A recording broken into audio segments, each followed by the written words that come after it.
大家好，我是宋雅老师。今天我们来学习汉语。今天我们要学的是自我介绍。自我介绍วันนี้เรามาเรียนกันแนะนำตนเองภาษาจีนว่า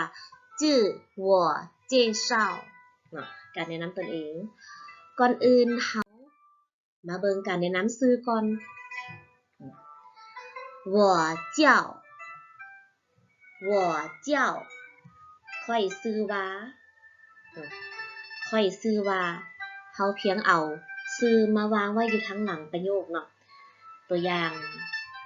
我叫佳明ค่อยชื่อว่า佳明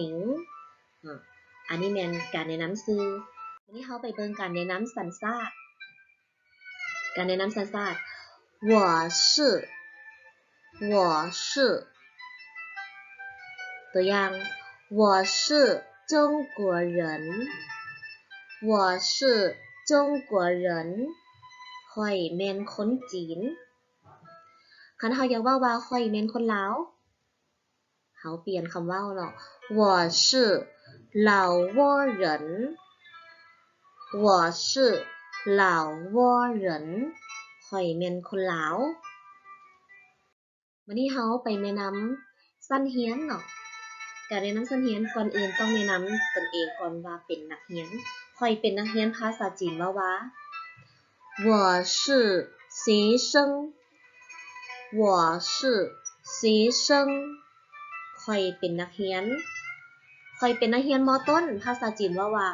我是初中学生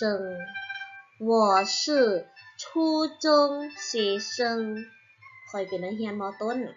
วันนี้ค่อยเป็นนักเรียนม.ปลายภาษาจีนว่า我是高中学生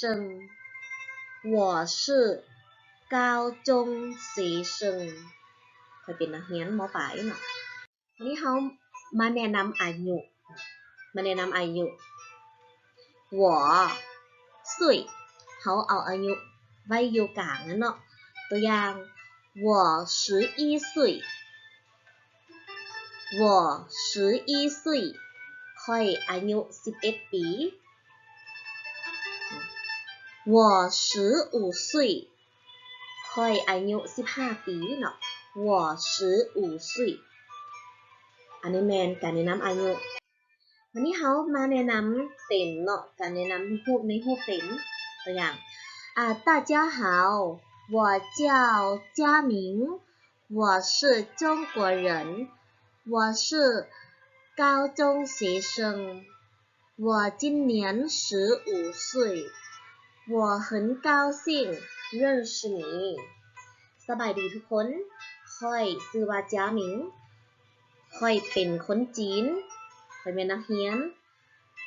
ปีนี้อายุ15ปียินดีหลายที่รู้จักกับเจ้า วันนี้เรามาทวนคืนหน่อยนึงก่อนเนาะ大家好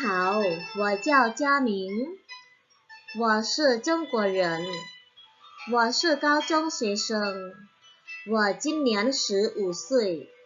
我很高兴认识你好了今天就听到这里了谢谢大家ขอขอบใจ好拜拜再见拜拜